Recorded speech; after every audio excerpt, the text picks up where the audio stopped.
अस्सलाम वालेकुम। मैं हूं अतीक राजा और आप देख रहे हैं स्पोर्ट्स 93।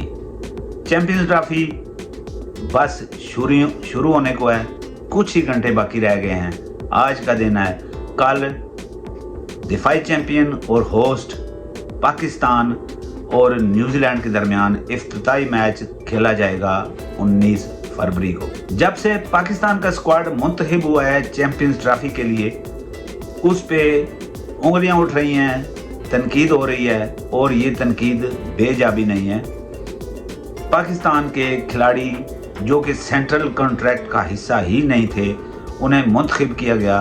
उनमें ऐसे कौन से सुरखाब के पर लगे हुए थे? पूरी कौम ये सवाल उठा रही है।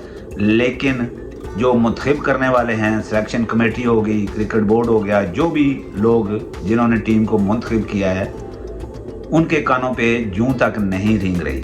आप ये अंदाज़ा करें कि दुनिया की कौन सी ऐसी टीम होगी जो रेगुलर पोजीशन पे अपने प्लेयरों को नहीं लेके जाएगी, उन प्लेयरों को जो कि किसी रेगुलर पोजीशन पे खेलते हैं। जैसे कि हम बात करते हैं पाकिस्तान टीम की ओपनिंग की। पाकिस्तान टीम ने ओपनिंग जोड़ी नहीं मुंतखब की और ये वाहिद पाकिस्तानी टीम है जो एक ओपनर के साथ, एक रेगुलर ओपनर के साथ आईसीसी का कोई टूर्नामेंट खेल रही है। पाकिस्तान की टीम ये वाहिद टीम है जो सिर्फ एक रेगुलर स्पिनर के साथ आईसीसी का टूर्नामेंट खेल रही है। अब आप अंदाज़ा करें कि दोनों बंदे आकिब जावेद और मोहम्मद रिजवान मुसलसल दिफा कर रहे हैं इस टीम का।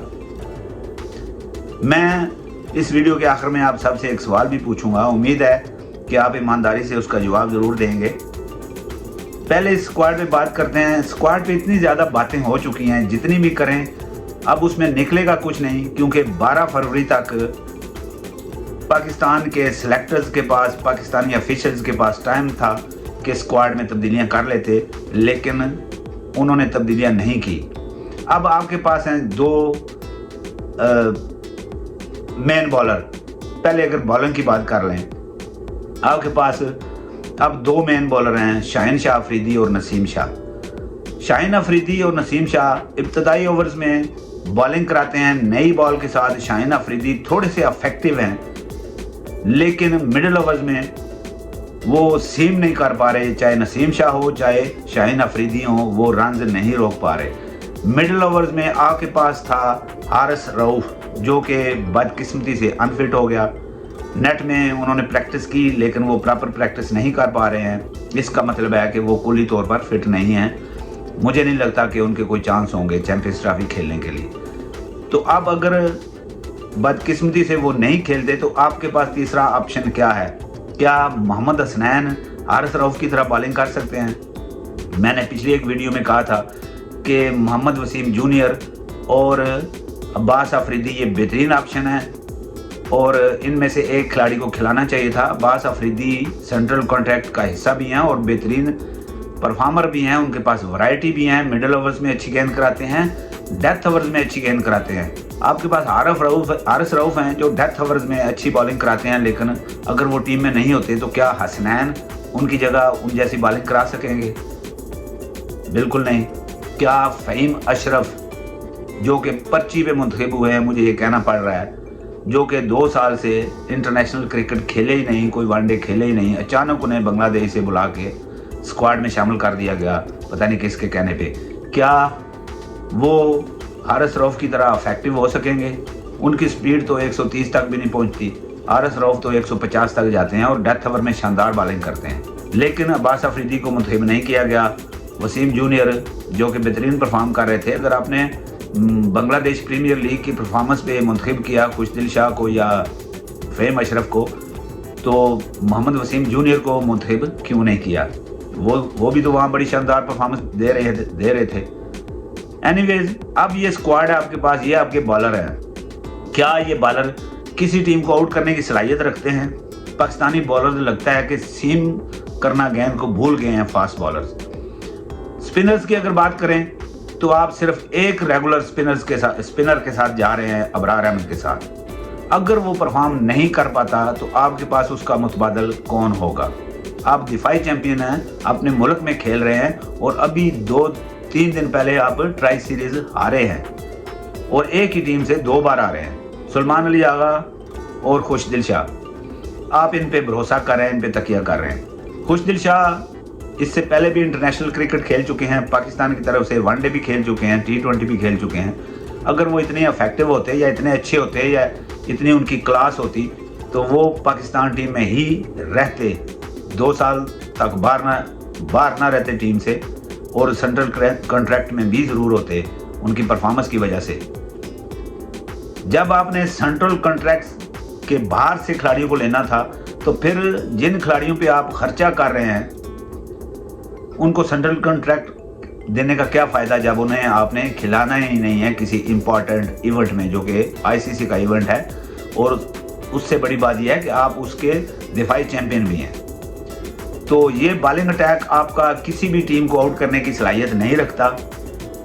मुझे नहीं लगता कि ये खिलाड़ी स्कोर के दिफा में किसी टीम को आउट कर पाएंगे।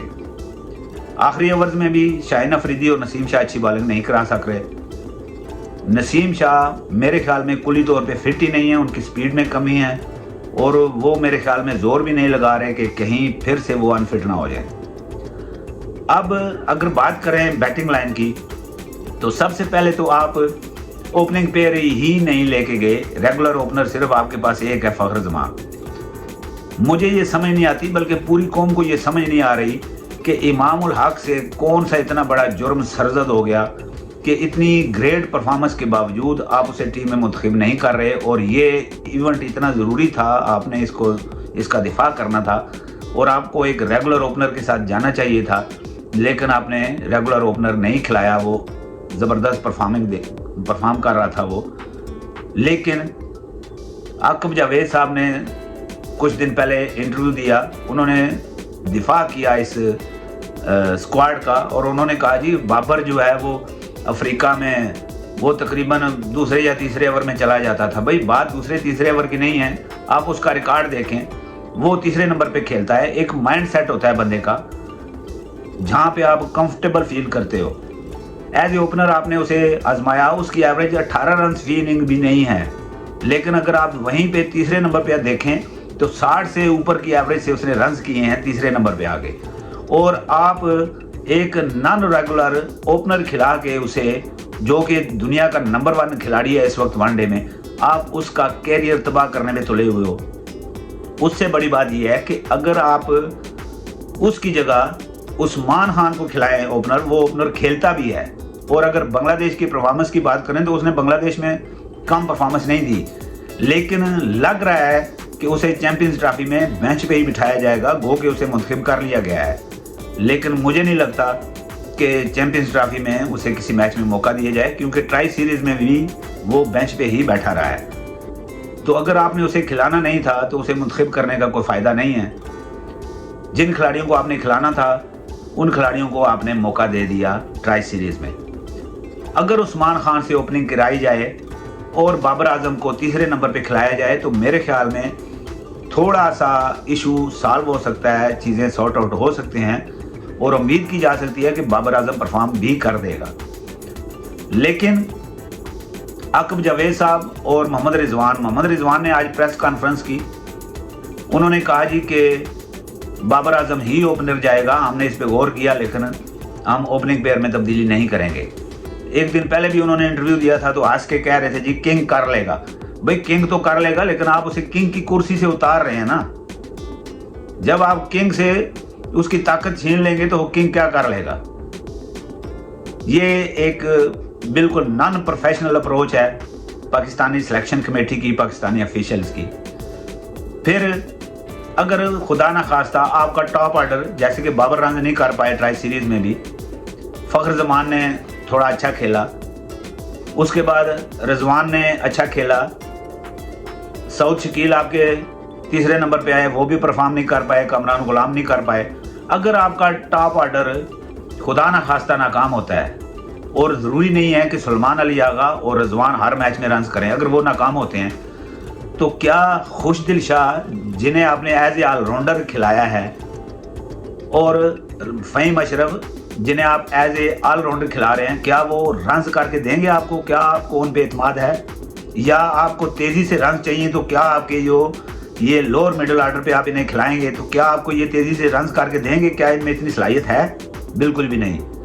तो पाकिस्तान का स्क्वाड जो है वो इम्बैलेंस है, लेकिन चूंकि अब मुंतखब हो चुके हैं तो हम एज ए पाकिस्तानी इन्हें सपोर्ट तो करेंगे, सपोर्ट तो करना पड़ेगा, लेकिन साथ साथ मायूसियाँ भी हैं और शायकीन जो है वो बहुत गुस्से में भी हैं पाकिस्तानी। अगर ये टीम टाइटल का दिफा नहीं कर पाती तो मेरे ख्याल में इन्हें जवाबदेह होना पड़ेगा, लेकिन पाकिस्तान में रवायत कोई नहीं है जवाब देने की, क्योंकि नौकरशाही अफसरशाही है यहाँ पे, और ऑफिशियल या अफसर जो कुछ भी करते हैं वो उनका जवाब देने के पाबंद नहीं होते, वो जवाबदेह नहीं होते किसी के आगे, इसलिए सिस्टम ठीक नहीं होता। तो जो भी आता है अपनी मर्जी से ऐसा ही करता है। 2023 के वर्ल्ड कप में भी ऐसा हुआ, 2024 के T20 वर्ल्ड कप में भी ऐसा ही हुआ।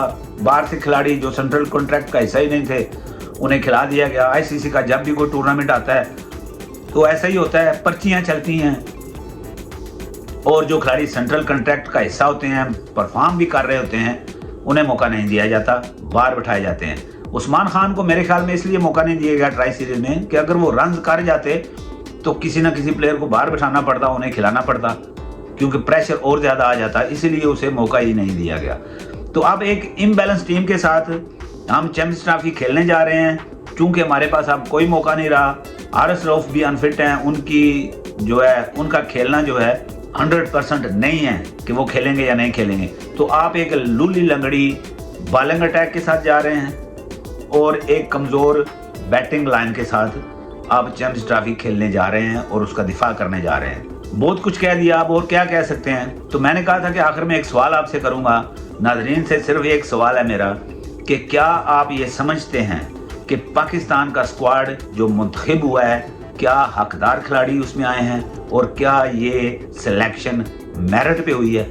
मिलते हैं किसी अगली वीडियो में, तब तक के लिए अल्लाह निगहबान।